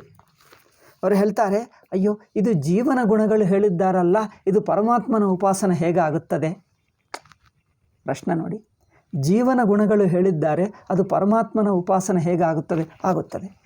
ಏಕೆಂದರೆ ಜೀವನ ಗುಣಗಳು, ಜೀವನ ರೂಪ, ಜೀವನ ಕೆಲಸ, ಜೀವನ ಮಾತು, ಜೀವನ ನಡತೆ ಹೇಳಿದ್ದರು ಅವುಗಳೆಲ್ಲ ಪರಮಾತ್ಮನವೇ. ಪರಮಾತ್ಮನ ಹೇಳಬಹುದು, ಐ ಡೋಂಟ್ ನೋ, ಅದು ನನಗೆ ಕನ್ನಡ ಸರಿಯಾಗಿ ಬರಲ್ಲ. ಪರಮಾತ್ಮನಿಗೆ ಸೇರಿದ್ದೆ ಎಂದು ನೋಡಬಹುದು ಎಂದರು. ಅದು ನಿಜ, ಏಕೆಂದರೆ ಎಲ್ಲವೂ ತಾನೇ ಆಗಿದ್ದಾನೆ. ಅದರಿಂದ ಅವೆಲ್ಲವೂ ಪರಮಾತ್ಮಕ್ಕೂ ಸಂಬಂಧಪಟ್ಟಿವೆ. ಪರಮಾತ್ಮಕ್ಕೂ ಸೇರಿದವುಗಳು ಬ್ರಹ್ಮಣ್ಯುಪಪದ್ಯತೆ ಇತಿ ಬ್ರೂಮಃ. ಏಕೆ? ಸರ್ವಾತ್ಮತ್ವಾದ್ಯ ಬ್ರಹ್ಮಣೋ ಜೀವ ಸಂಬಂಧೀನಿ, ಇನ್ನೂ ಸ್ಪಷ್ಟ, ಜೀವ ಸಂಬಂಧೀನಿ ಮನೋಮಯತ್ವಾದಿ ಬ್ರಹ್ಮ ಸಂಬಂಧೀನಿ ಭವಂತಿ. ಜೀವನಿಗೆ ಸೇರಿದ ಯಾವ ಯಾವ ಮನಸ್ಸು, ಇಂದ್ರಿಯಗಳು, ಅಂದರೆ ನಿಮ್ಮ ಮನಸ್ಸಿನ ಯೋಚನೆಗಳೆಲ್ಲ ಪರಮಾತ್ಮ ಯೋಚನೆಗಳೇ. ಎಷ್ಟು ಚೆನ್ನಾಗಿದೆ. ನಿಮ್ಮ ಉಸಿರು, ಕಣ್ಣಿನಿಂದ ನೋಡ್ತಾ ಇದ್ದೀವಿ, ನಿಮ್ಮ ನೋಟ ಎಲ್ಲ ಪರಮಾತ್ಮನ ನೋಟನೇ. ನಿಮ್ಮ ಕಿವಿ ಕೇಳುತ್ತಾ ಇದೆ, ಅದು ಪರಮಾತ್ಮನ ಶ್ರವಣ. ಕೈಯಿಂದ ಮುಟ್ಟುತ್ತಾ ಇದ್ದೀರಿ, ಸ್ಪರ್ಶ ಪರಮಾತ್ಮನ ಸ್ಪರ್ಶ. ಹಾಗೆ ನೋಡಿ, ಅಂದರೆ ಜೀವನು ಮಾಡುವ ಕೆಲಸಗಳೆಲ್ಲ ಸರ್ವಾತ್ಮತ್ವಾದಿ ಬ್ರಹ್ಮಣಃ ಜೀವ ಸಂಬಂಧೀನಿ ಮನೋಮಯತ್ವಾದೀನಿ ಬ್ರಹ್ಮ ಸಂಬಂಧೀನಿ ಭವಂತಿ. ಜೀವನಿಗೆ ಇರುವ ಮನಸ್ಸು, ಜೀವನಿಗೆ ಇರುವ ಪ್ರಾಣ, ಜೀವನಿಗೆ ಇರುವ ಶರೀರ, ಮೂರಿವೆ ನೋಡಿ. ಮನಸ್ಸು, ಪ್ರಾಣ, ಇಂದ್ರಿಯಗಳು, ದೇಹ, 4. 3 ಹೇಳೋಣ. ಜೀವನಿಗೇನಿದೆ? ಮನಸ್ಸಿದೆ, ಪ್ರಾಣ ಇದೆ, ಇಂದ್ರಿಯಗಳಿವೆ, ದೇಹ ಇದೆ. ಈ 4 ಜೀವನಿಗಿವೆ. ಇವು ದೇಹವು ನಡೆಯುತ್ತಾ ಇದ್ದರೆ, ದೇಹವು ಕೂತಿದ್ದರೆ, ಇಂದ್ರಿಯಗಳು ನೋಡುತ್ತಿದ್ದರೆ, ಪ್ರಾಣ ಉಸಿರಾಡ್ತಾ ಇದ್ದರೆ, ಪ್ರಾಣ ಬದುಕಿದ್ದರೆ, ಅಥವಾ ಪ್ರಾಣ ಶರೀರ ಬಿಟ್ಟು ಹೋಗ್ತಾ ಇದ್ದರೆ, ಮನಸ್ಸು ಯೋಚನೆ ಮಾಡ್ತಾ ಇದ್ದರೆ, ಈ 4 ಕೆಲಸಗಳು ಯಾರದು? ಮನಸ್ಸಿನ ಯೋಚನೆಗಳು ಜೀವಂದ ಪರಮಾತ್ಮಂದ. ಮನಸ್ಸಿನ ಯೋಚನೆಗಳು, ಅನುಭವಗಳೆಲ್ಲ ಪರಮಾತ್ಮನ ಅನುಭವಗಳೇ, ಪರಮಾತ್ಮನ ಯೋಚನೆಗಳೇ. ಪ್ರಾಣ ಉಸಿರಾಡ್ತಾ ಇದ್ದರೆ, ಪ್ರಾಣ ಇಲ್ಲಿ ಕೆಲಸ ಮಾಡ್ತಾ ಇದೆ, ಬದುಕಿದೆ ಅಂದರೆ ಯಾರು ಬದುಕಿದ್ದಾರೆ? ಪರಮಾತ್ಮನೇ ಇದ್ದಾನೆ. ಬಿಟ್ಟು ಹೋದರೆ ಪರಮಾತ್ಮನೇ ಹೋಗ್ತಾ ಇದ್ದಾನೆ ನೋಡಿ, ಅವತಾರ ರೂಪವಾಗಿ ಹೋಗ್ತಾ ಇದ್ದಾನೆ. ಮನೋಮಯತ್ವಾದಿ ನೀನಿ ಬ್ರಹ್ಮ ಸಂಬಂಧೀನಿ ಭವಂತಿ. ಈಗ ಇಂದ್ರಿಯಗಳು, ಕಣ್ಣು ನೋಡ್ತಾ ಇದೆ, ನೋಟ ಈಶ್ವರಂದೇ. ಕಿವಿ ಕೇಳ್ತಾ ಇದೆ, ಈಶ್ವರಂದೇ. ಬಾಯಿ ಮಾತಾಡ್ತಾ ಇದೆ, ಈಶ್ವರನೇ ಮಾಡ್ತಾ ಇದ್ದಾನೆ. ದೇಹ ನಡೆಯುತ್ತಾ ಇದೆ, ಕೂತಿದೆ, ಅದು ಈಶ್ವರಂದೇ. ಅಂದರೆ ದೇಹೇಂದ್ರಿಯ ಮನಸ್ಸುಗಳಲ್ಲಿ ಆಗುತ್ತಿರುವ ಜೀವಲಕ್ಷಣಗಳು, ಜೀವರೂಪಗಳು, ಜೀವನ ಕೆಲಸಗಳೆಲ್ಲ ಪರಮಾತ್ಮನ ಕೆಲಸಗಳೇ ಎಂದು ನೋಡಬೇಕು. ತಥಾಚ ಬ್ರಹ್ಮ ಜೀವ ಸಂಬಂಧೀನಿ ಮನೋಮಯತ್ವಾದೀನಿ ಬ್ರಹ್ಮ ಸಂಬಂಧೀನಿ ಭವಂತಿ. ಎಷ್ಟು ಚೆನ್ನಾಗಿದೆ ನೋಡಿ. ವೇದಾಂತ ಚಿಂತನೆ ಅದ್ಭುತ. ಇದರಲ್ಲಿ ಉಪಾಸನ ಇದೆ, ಭಕ್ತಿ ಇದೆ, ಆರಾಧನೆ ಇದೆ, ಎಲ್ಲ ಸೇರ್ಕೊಂಡು ಬಿಟ್ಟಿದೆ. ಎಲ್ಲವೂ ಬ್ರಹ್ಮ ಅಂದರೆ ಅದೇ ಅರ್ಥ. ಎಲ್ಲವೂ ಬ್ರಹ್ಮ ಎಂದುವುದರಲ್ಲಿ ಎಲ್ಲ ಸೇರಿಕೊಂಡಿದೆ. ತಥಾಚ ಬ್ರಹ್ಮ ವಿಷಯೇ ಶ್ರುತಿ ಸ್ಮೃತಿ ಭವತಃ. ನೋಡಿ, ಇದು ಶಂಕರಾಚಾರ್ಯರು ಹೇಳಿದ್ದರಲ್ಲ, ನಂಬಿಕೆ ಆಗಲ್ಲ. ಮನುಷ್ಯರೆಲ್ಲ ಪರಮಾತ್ಮನೇ ಆಗ್ತಾನೆ. ಒಬ್ಬ ವಿಶಿಷ್ಟಾದ್ವೈತ ಸ್ವಾಮೀಜಿ ಇದ್ದಾನೆ, ಆಂಧ್ರದಲ್ಲೇ ಇರುತ್ತಾನೆ. ಅವರು ಈ ಮಾನವ ಸೇವೆಯೇ ಮಾಧವ ಸೇವಾ ಎಂಬ ಮಾತು ರಾಮಕೃಷ್ಣ ಪರಮಹಂಸ ಹೆಚ್ಚು ಬಳಸ್ತಿದ್ದರು. ಅದು ಮೊದಲಿನಿಂದ ಇದೆ, ನಮಗೆ ನಮ್ಮ ಪುರಾಣಗಳಲ್ಲಿದೆ, ನಮ್ಮ ಶಾಸ್ತ್ರಗಳಲ್ಲಿದೆ, ಎಲ್ಲ ಕಡೆ ಇದೆ. ಆದರೂ ರಾಮಕೃಷ್ಣರು ಹೇಳುತ್ತಿದ್ದರು, ಮನುಷ್ಯ ಸೇವೆ ಮಾಡು, ಅದು ಭಗವಂತನ ಸೇವನೆ ಆಗುತ್ತದೆ. ಈ ಸ್ವಾಮೀಜಿ ಮಾತ್ರ, ಒಬ್ಬ ವಿಶಿಷ್ಟಾದ್ವೈತ ಸ್ವಾಮೀಜಿ, ಅವರು ಮಾತ್ರ ಈ ವಿಷಯವನ್ನು ಮತ್ತೆ ಮತ್ತೆ ಎತ್ತಿ, ಈ ವಿಷಯ ನಾನೊಪ್ಪಲ್ಲ ಮತ್ತೆ ಮತ್ತೆ ಹೇಳ್ತಾರೆ. ಏನು ವಿಷಯ ಒಪ್ಪಲ್ಲ? ಮನುಷ್ಯನ ಪೂಜಾ ಈಶ್ವರ ಪೂಜಾ ಆಗಲ್ಲ. ಮನುಷ್ಯ మరి ಹೇಗೆ ಮಾಡಬೇಕು ಅಂದರೆ, ಮನುಷ್ಯರ ಪೂಜೆ ಮಾಡುವಾಗ ನಾನು ದೇವರಿಗೆ ಮಾಡ್ತೀನಿ ಎಂದು ಮನಸ್ಸಿನಲ್ಲಿಟ್ಕೋ, ಇಲ್ಲದಿದ್ದರೆ ಅದು ಮನುಷ್ಯ ಪೂಜೆ ಆಗಿಬಿಡ್ತದೆ, ದೇವರ ಪೂಜೆ ಆಗಲ್ಲ. ಅದ್ವೈತಿಗಳೇನು ಹೇಳ್ತಾರೆ? ನಿಮಗೆ ಗೊತ್ತಿಲ್ಲದೇ ಇರಬಹುದು, ನೀವು ಮಾಡುತ್ತಿದ್ದು ದೇವರ ಪೂಜೆನೇ, ನಿಮಗೆ ಗೊತ್ತಿಲ್ಲ. ಮನುಷ್ಯರಿಗೆ ನೀವೇನೋ ನೀರು ಕೊಟ್ಟಿದ್ದೀರಿ, ಊಟ ಕೊಟ್ಟಿದ್ದೀರಿ, ಭಗವಂತನಿಗೆ ಕೊಟ್ಟಿರುವ ನೈವೇದ್ಯ ಆಗುತ್ತದೆ ಗೊತ್ತಾ? ನೀರು ಕೊಟ್ಟಿದ್ದೀರಿ, ಒಬ್ಬನ್ನು ಮಾತಾಡಿಸಿದ್ದೀರಿ, ನೀವು ಭಗವಂತನ ಮಾತಾಡಿಸಿದಂತೆ ಆಗ್ತದೆ. ಒಬ್ಬರಿಗೆ ನಮಸ್ಕಾರ ಮಾಡಿದ್ದೀರಿ, ಮನುಷ್ಯನಿಗೆ, ನೀವು ಭಗವಂತನಿಗೆ ಮಾಡಿದ್ದಂತೆ ಆಗುತ್ತದೆ. ಅಯ್ಯೋ, ಇದು ನನಗೆ ಗೊತ್ತಿಲ್ಲ. ನೀವು ಗೊತ್ತಿಲ್ಲದೆ ಮಾಡುತ್ತಿದ್ದದೇ ಪರಮಾತ್ಮನ ನಮಸ್ಕಾರನೇ ಮಾಡ್ತಾ ಇದ್ದೀರಿ. ಈಗ ಹೇಳಿ, ಇಷ್ಟುವರೆಗೂ ನೀವು ಪರಮಾತ್ಮನಿಗೆ ನಮಸ್ಕಾರ ಮಾಡಿದ್ದೀರಾ ಅಲ್ಲವಾ? ಇಷ್ಟುವರೆಗೂ ನೀವು ಯಾವ ಮನುಷ್ಯರಿಗೆ ಇಷ್ಟುವರೆಗೂ ನಮಸ್ಕಾರ ಮಾಡಿದ್ದೀರೋ ಅದೆಲ್ಲ ಪರಮಾತ್ಮನಿಗೆ ಹೋಯಿತು. ಅಯ್ಯೋ, ಹಾಗಾದರೆ ಏನು? ಅದೇ ಹೌದು. మరి ಇಷ್ಟುವರೆಗೂ ನಾವು ಕುಳಿತಿದ್ದೇನೆ, ನಿಂತಿದ್ದೇನೆ, ಮಾತಾಡಿದ್ದೇನೆ, ನೀರು ಕುಡಿದೆ, ಊಟ ಮಾಡಿದೆ, ನಿದ್ದೆ ಹೋದೆ, ಸ್ನಾನ ಮಾಡಿದೆ, ಇವೆಲ್ಲ ಕೆಲಸ ಈಶ್ವರನ ಕೆಲಸ. ಅಯ್ಯೋ, ಹಾಗಾದರೆ ನಾನು ಈಶ್ವರೋಪಾಸನೆ ಯಾವಾಗಲೂ, ನಿಮಗೆ ಗೊತ್ತಿಲ್ಲದ ಕಾಲದಿಂದಲೂ ನೀವು ಈಶ್ವರೋಪಾಸಕರೇ ಆಗಿದ್ದೀರಿ. ನೀವು ಈಶ್ವರೋಪಾಸನ ಮಾಡದಿದ್ದು ಯಾವಾಗ ಹೇಳು? ನಿಮಗೆ ಗೊತ್ತಿಲ್ಲ, ಬಟ್ ನೀವು ಮಾಡಿದ್ದು ಈಶ್ವರೋಪಾಸನೆ. ಅಯ್ಯೋ, ಇದು ಆಶ್ಚರ್ಯವಾಗಿದೆ. ಹೌದು, ನಿಮಗೆ ಗೊತ್ತಿಲ್ಲದಿದ್ದರೂ ಈಶ್ವರನದೇ ನಡೆಯುತ್ತಾ ಇದೆ. ಈಗ ಗೊತ್ತು ಮಾಡ್ಕೋ, ಹಿಂದೆ ಗೊತ್ತಿಲ್ಲದೆ ಕಾಲದಲ್ಲಿ ಮಾಡಿದ್ದು, ಅಜ್ಞಾನ ಕಾಲದಲ್ಲಿ ಮಾಡಿದ್ದೆಲ್ಲ ಈಶ್ವರೋಪಾಸನ ಆಗಿಬಿಡ್ತದೆ. ಸಣ್ಣ ಮಗುವಾಗಿ ನೀವು ಹುಟ್ಟಿರುವ ದಿವಸದಿಂದ ನೀವು ಮಾಡಿದ್ದೆಲ್ಲ ಈಶ್ವರ ಲೀಲನೆ. ನೀವು ಕುಳಿತಿದ್ದೀರಿ, ಆಟ ಆಡ್ಕೊಂಡಿದ್ದೀರಿ, ಈ ಮಿಕ್ಕ ಮಕ್ಕಳ ಜೊತೆಗೆ ಆಟ ಆಡಿದ್ದೀರಿ, ಶಾಲೆಗೆ ಹೋಗಿದ್ದೀರಿ, ಓದ್ಕೊಂಡಿದ್ದೀರಿ, ಮನೆಗೆ ಬಂದಿದ್ದೀರಿ, ಇದೆಲ್ಲ ಈಶ್ವರ ಲೀಲನೆ. ಓ ಹೌದು, ಏಕೆಂದರೆ మరి ಈಶ್ವರಲ್ಲಂದೇ ಏನಿದೆ? ಈಶ್ವರನ ಅಲ್ಲದೆ ಏನಿದೆ? ನೀವು ಸಣ್ಣ ಮಗುವಾಗಿರುವಾಗ ಮಾತಾಡಿದ್ದು ಮಾಡಿದ್ದು ಕೆಲಸಗಳೆಲ್ಲ ಈಶ್ವರನ ಲೀಲೆಗಳೇ. ಈಗ ನೋಡಿ, ಈಗ ನೀವು ಕೂತ್ಕೊಂಡು ವೇದಾಂತ ಪಾಠ ಕೇಳ್ತಾ ಇದ್ದಾಳೆ, ಯಾರು ಮಾಡ್ತಾ? ಈಶ್ವರನೇ ಈ ರೂಪದಲ್ಲಿ ಕೂತ್ಕೊಂಡು ಶ್ರವಣ ಮಾಡ್ತಾ ಇದ್ದಾನೆ. ಈಗ ಹೇಳಿ, ನೀವೆಲ್ಲಿದ್ದೀರಿ? ನಾನೆಂಬುದೇ ಇಲ್ಲ. ನಿಮಗೆ ಗೊತ್ತಿಲ್ಲದೆ ಗೊತ್ತಿದ್ದರೂ ಏನು ಮಾಡಿದ್ದರೂ ಇದೆಲ್ಲವೂ ಈ ಈಶ್ವರ ಲಕ್ಷಣಗಳು. ಅಂದರೆ ಜೀವನ ಲಕ್ಷಣಗಳು, ಜೀವನ ಕೆಲಸಗಳು, ಜೀವನ ಮಾತುಗಳು, ಜೀವನ ನಡತೆಗಳೆಲ್ಲ ಈಶ್ವರನ ನಡತೆಗಳು, ಈಶ್ವರನ ಲಕ್ಷಣಗಳು, ಈಶ್ವರನ ರೂಪಗಳು. ಇದು ಎಷ್ಟು ಚೆನ್ನಾಗಿದೆ ನೋಡಿ. ಇದು ಶಂಕರಾಚಾರ್ಯರು ಹೇಳಿದ್ದರೆ ನಿಮಗೆ ಅನಿಸುತ್ತದೆ, ಇದು ನಿಜವಾ? ವೇದದಲ್ಲಿದೆಯಾ? ಈಗ ವೇದದಲ್ಲೇ ಇದೆ. ತಾನು ಒಂದು ವೇದವಾಕ್ಯ ಉದಾಹರಿಸ್ತಾರೆ ನೋಡಿ. ತ್ವಂ ಸ್ತ್ರೀ ತ್ವಂ ಪುಮಾನ್ ಅಸಿ ತ್ವಂ ಕುಮಾರಃ ಉತವಾ ಕುಮಾರಿ. ನೀವು ಸ್ತ್ರೀ, ಪ್ರಪಂಚದಲ್ಲಿ ಯಾವ ಸ್ತ್ರೀಯರಿದ್ದಾರೋ ಎಲ್ಲರೂ ಪರಮಾತ್ಮ ಹೇಳ್ತಾ ಇದ್ದಾನೆ, ನೀವು ಸ್ತ್ರೀ ರೂಪದಲ್ಲಿದ್ದೀ. ಯಾವ ಸ್ತ್ರೀಯನ್ನೇ ನೋಡು, ಪರಮಾತ್ಮನೇ ಸಾಕ್ಷಾತ್. ಪುಮಾನ್, ಯಾವ ಪುರುಷನೇ ನೋಡು, ಸಾಕ್ಷಾತ್ ಪರಮಾತ್ಮ. ತ್ವಂ ಕುಮಾರಃ, ಸಣ್ಣ ಮಗು ಇದ್ದರೆ ಅದು ಪರಮಾತ್ಮ, ಸಣ್ಣ ಹೆಣ್ಣು ಮಗು ಇದ್ದರೆ ಅದು ಪರಮಾತ್ಮ. ಕುಮಾರಃ ಕುಮಾರಿ. ತ್ವಂ ಜೀರ್ಣ, ಮುದುಕನಾಗಿ ಕೋಲು ಹಿಡ್ಕೊಂಡು ನಡೆಯುತ್ತಾ ಇದ್ದರೆ ನೋಡು, ಹಾಗೂ ಅದು ಪರಮಾತ್ಮನೇ ನಡೆಯುತ್ತಾ ಇದ್ದಾನೆ. ಕೋಲು ಹಿಡ್ಕೊಂಡು ಮುದುಕನಾಗಿ ನಡೆಯುತ್ತಾ ಇದ್ದಾನೆ ಯಾರು? ಅದು ಪರಮಾತ್ಮನೇ. ತ್ವಂ ಜೀರ್ಣೋ ದಂಡೇನ ವಂಚಸಿ. ತ್ವಂ ಜೀರ್ಣ, ಮುದುಕನಾಗಿದ್ದೀವಿ, ದಂಡೇನ ವಂಚಸಿ, ಕೋಲು ಹಿಡ್ಕೊಂಡು ನಡ್ಕೊಂಡು ಹೋಗ್ತಾ ಇದ್ದಾನೆ. ತ್ವಂ ಜಾತೋ ಭವಸಿ ವಿಶ್ವತೋ ಮುಖಃ. ಅಂದರೆ ಯಾವುದೇ ಆಗಲಿ, ಯಾವ ವಸ್ತುವೇ ಆಗಲಿ, ಯಾವ ಮನುಷ್ಯರೇ ಆಗಲಿ, ಯಾವ ಕೆಲಸನೇ ಆಗಲಿ, ನೀವು ಮಾಡುತ್ತಾ ಇರುವ ಹೆಜ್ಜೆ ನೋಡು, ಕೈ ಹೀಗೆ ಎತ್ತಿದ್ದರೆ ಈಶ್ವರನೇ ಎತ್ತಿದ್ದಾನೆ, ನೀನಲ್ಲ, ನೀನಿಲ್ಲವೇ ಇಲ್ಲ, ಅಲ್ಲದೇ ಈಶ್ವರನೇ. ನೋಡಿ, ನೀವು ಯಾವುದು ಕಣ್ಣು ತೆಗೆದರೆ ಈಶ್ವರ, ಕಣ್ಣು ಮುಗಿದರೆ ಇದೆಲ್ಲ ಯಾರು ಮಾಡ್ತಾ ಇದ್ದಾರೆ? ಈಶ್ವರನೇ ಮಾಡ್ತಾ ಇದ್ದಾರೆ. ಕಣ್ಣು ತೆಗೆದರೆ ಏನು ಕಂಡು ಬರ್ತಾ ಇದೆ? ಗೋಡೆ, ಆಗೋ ಅದು ಈಶ್ವರನೇ. ಪುಸ್ತಕ, ಅದು ಅಂದರೆ ಎಲ್ಲ ಜೀವನಿಗೆ ಅನಿಸುತ್ತಿರುವ ಜೀವ ಲಕ್ಷಣಗಳು, ಜೀವನ ರೂಪಗಳೆಲ್ಲವೂ ಪರಮಾತ್ಮನ ಲಕ್ಷಣಗಳೇ. ಈ 4ನೆಯ ಭಾಷ್ಯವಾಕ್ಯ ಎಷ್ಟು ಚೆನ್ನಾಗಿದೆ ನೋಡಿ. ತ್ವಂ ಸ್ತ್ರೀ ಪುಮಾನ್ ತ್ವಂ ಸ್ತ್ರೀ ತ್ವಂ ಪುಮಾನಸಿ ತ್ವಂ ಕುಮಾರಃ ಉತವಾ ಕುಮಾರಿ. ತ್ವಂ ಜೀರ್ಣೋ ದಂಡೇನ ವಂಚಸಿ ತ್ವಂ ಜಾಸೋ ಭವತಿ ವಿಶ್ವತೋ ಮುಖಃ. ಈ ಮಂತ್ರ 2 ಕಡೆ ಕಂಡು ಬರ್ತದೆ.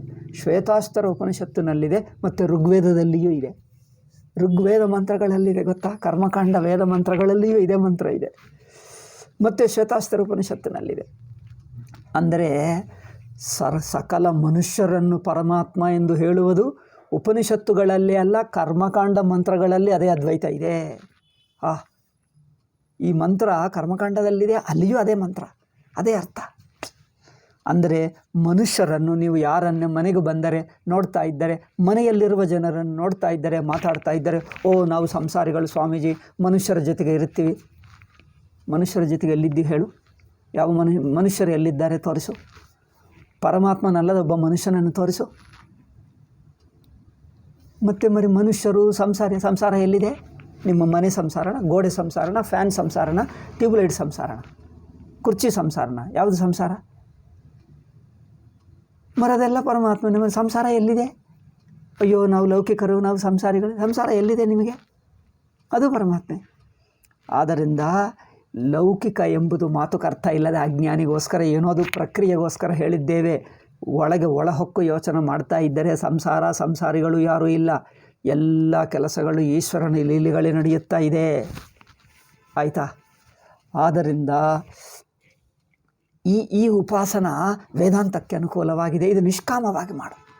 ನಿಷ್ಕಾಮವಾಗಿ ವೇದಾಂತ ರೂಪವೇ ಇಲ್ಲಿ ಹೇಳ್ತಿದ್ದೆಲ್ಲ ವೇದಾಂತ ರೂಪ ಉಪಾಸನಗಳೇ. ಅದರಿಂದ ತ್ವಂ ಜೀರ್ಣೋ ದಂಡೇನ ವಂಚಸಿ ತ್ವಂ ಜಾತೋ ಭವಸಿ ವಿಶ್ವತೋ ಮುಖಃ ಸರ್ವತಃ ಪಾಣಿಪಾದಂ. ಇದಕ್ಕೆ ಭಗವದ್ಗೀತಾ ವಾಕ್ಯವನ್ನು, ಈ ಭಗವದ್ಗೀತಾ ವಾಕ್ಯ ಇದು ನೋಡಿ, 13ನೇ ಅಧ್ಯಾಯದಲ್ಲಿ ಸರ್ವತಃ ಪಾಣಿಪಾದಂ ತತ್ ಸರ್ವತೋಕ್ಷಿ ಶಿರೋಮುಖಂ. ಇದೆಲ್ಲ ವೇದಾಂತ ಸಂದರ್ಭದಲ್ಲಿ ಜ್ಞಾನಕಾಂಡದಲ್ಲಿ ಹೇಳಿರುವ ವಾಕ್ಯ. ಇದು ಏದುದು 13ನೇ ಅಧ್ಯಾಯದಲ್ಲಿ 13ನೇ ಅಧ್ಯಾಯದಲ್ಲಿ ಭಗವದ್ಗೀತೆಯಲ್ಲಿ ಹೇಳಿರುವ ಈ ಶ್ಲೋಕ ಸರ್ವತಃ ಪಾಣಿಪಾದಂ ತತ್ ಸರ್ವತೋಕ್ಷಿ ಶಿರೋಮುಖಂ. ಅಂದರೆ ಎಲ್ಲ ಕಡೆ ನೋಡಿ, ಎಲ್ಲ ಮನುಷ್ಯರ ಕೈಕಾಲುಗಳು ಕಂಡು ಬರ್ತಾ ಇದೆಯಾ? ಸರ್ವತಃ ಪಾಣಿಪಾದಂ. ನೀವು ಯಾವುದೇ ಪಾದ ನೋಡಿ, ಎಷ್ಟು ಪಾದಗಳು ನೋಡ್ತೀರಿ? ಮನುಷ್ಯರು, ಪಶು ಪಕ್ಷಾದಿಗಳು, ಪ್ರಾಣಿಗಳು, ಎಲ್ಲರ ಕಾಲುಗಳು ಪರಮಾತ್ಮನ ಕಾಲುಗಳೇ. ಹಬ್ಬ ಎಷ್ಟು ಚೆನ್ನಾಗಿದೆ ನೋಡಿ. ಎಲ್ಲರ ಕೈ, ನೀವು ಎಷ್ಟು ಕೈಗಳು ನೋಡ್ತಾ ಇದ್ದೀರೋ ಈ ಕೈಗಳೆಲ್ಲ ಪರಮಾತ್ಮನ ಕೈಗಳೇ. ಸರ್ವತಃ ಪಾಣಿಪಾದಂ ತತ್ ಸರ್ವತೋಕ್ಷಿ. ಕಣ್ಣುಗಳು, ಎಷ್ಟು ಜನರು, ನೀನು ನಾನು ನೀವು ನಾವು ನಾವೆಲ್ಲರೂ ಏನೇನು ಎಷ್ಟು ಕಣ್ಣುಗಳಿವೆಯೋ, ಎಷ್ಟು ಜನರು ನೋಡ್ತಾ ಇದ್ದಾರೋ ಈ ಕಣ್ಣುಗಳೆಲ್ಲ ಏಕೆ? ಈ ಕಣ್ಣುಗಳೆಲ್ಲ ಚೈತನ್ಯ ಸ್ವರೂಪದಲ್ಲೇ ಕೆಲಸ ಮಾಡ್ತವೆ. ಚೈತನ್ಯ ರೂಪ ಪರಮಾತ್ಮನೇ ಈ ಕಣ್ಣುಗಳಾಗಿ ನೋಡ್ತಾ ಇದ್ದಾನೆ. ಅಂದರೆ ನೋಡುವ ಕಣ್ಣುಗಳೆಲ್ಲ ಪರಮಾತ್ಮನೇ. ಸರ್ವತೋಕ್ಷಿ ಶಿರಃ. ಎಷ್ಟು ತಲೆಗಳಿವೆಯೋ ಈ ತಲೆಗಳೆಲ್ಲ ಪರಮಾತ್ಮನ ತಲೆಗಳೇ. ಮುಖಂ, ಎಷ್ಟು ಮುಖಗಳಿವೆಯೋ, ನೀವು ಯಾವ ಯಾವ ಮುಖ ನೋಡ್ತಾ ಇದ್ದೀರೋ ಪರಮಾತ್ಮನೇ ಇಷ್ಟು ಮುಖಗಳಾಗಿ ತೋರ್ತಾ ಇದ್ದಾನೆ. ಅಬ್ಬಾ ನೋಡಿ, ನೀವು ಇಷ್ಟುವರೆಗೂ ನಾನು ಮನುಷ್ಯರನ್ನು ನೋಡ್ತಾ ಇದ್ದೀನಿ. ನೀವು ಮನುಷ್ಯನನ್ನು ನೀವು ತಪ್ಪು ತಿಳ್ಕೊಳ್ತಾ ಇದ್ದೀರಿ. ನೀವು ನೋಡುವುದು ಈಶ್ವರನೇ, ನೀವು ಮನುಷ್ಯರನ್ನು ನೋಡಲೇ ಇಲ್ಲ. ಹೇಳಿ, ಒಬ್ಬ ಮನುಷ್ಯನ ತೋರಿಸು. ನೀವು ಹುಟ್ಟಿದ ದಿವಸದಿಂದ ಈವರೆಗೂ ಒಬ್ಬ ಮನುಷ್ಯನನ್ನು ನೋಡಿದ್ದೀರಾ? ನೀವು ನೋಡಿದ್ದೆಲ್ಲ ಪರಮಾತ್ಮನೇ, ಮನುಷ್ಯನ ನೋಡಲೇ ಇಲ್ಲ. ಏಕೆ ಅಂದರೆ ಮನುಷ್ಯ ಇಲ್ಲ, ಏನು ಮಾಡೋದು? ಮನುಷ್ಯ ಇಲ್ಲವೇ ಇಲ್ಲ. ನೀವು ಇಷ್ಟುವರೆಗೂ ಯಾರನ್ನು ನೋಡಿದ್ದೀರೋ ಅದೆಲ್ಲವೂ ಪರಮಾತ್ಮನನ್ನೇ ನೋಡಿದ್ದೀರಿ. ಅಯ್ಯೋ ನಮಗೆ ಗೊತ್ತಿಲ್ಲ, ನಿಮ್ಗೆ ಗೊತ್ತಿಲ್ಲ ಏನು? ನೀವು ನೋಡಿದ್ದೇ ಪರಮಾತ್ಮ. ಅಂದರೆ ಅಜ್ಞಾನಿಯಾಗಿಯೂ ನೀವು ಪರಮಾತ್ಮನನ್ನೇ ನೋಡ್ತಾ ಇದ್ದೀರಿ. ಪರಮಾತ್ಮ ಜೊತೆಗೆ ಇದ್ದೀರಿ, ಪರಮಾತ್ಮ ಜೊತೆಗೆ ಮಾತಾಡಿದ್ದೀರಿ, ಪರಮಾತ್ಮ ಜೊತೆಗೆ ಊಟ ಮಾಡಿದ್ದೀರಿ, ಪರಮಾತ್ಮ ಜೊತೆಗೆ ಬದುಕಿದ್ದೀರಿ. ಪರಮಾತ್ಮನನ್ನು ಬಿಟ್ಟು ಮಿಕ್ಕ ಯಾರೂ ಇರಲಿಲ್ಲ, ಇಲ್ಲ. ಆಯಿತಾ? ಸರ್ವತೋಕ್ಷಿ ಶಿರೋಮುಖಂ ಸರ್ವತಃ ಶ್ರುತಿಮಲ್ಲೋಕೆ ಸರ್ವಮಾವೃತ್ಯ ತಿಷ್ಠತಿ. ಈ ಒಂದು ವಾಕ್ಯ. ಇನ್ನೊಂದು ಅಪ್ರಾಣೋ ಹಮನಃ ಶುಭ್ರಃ, ಇನ್ನೊಂದು ವಾಕ್ಯ, ಭಾಷ್ಯವಾಕ್ಯ.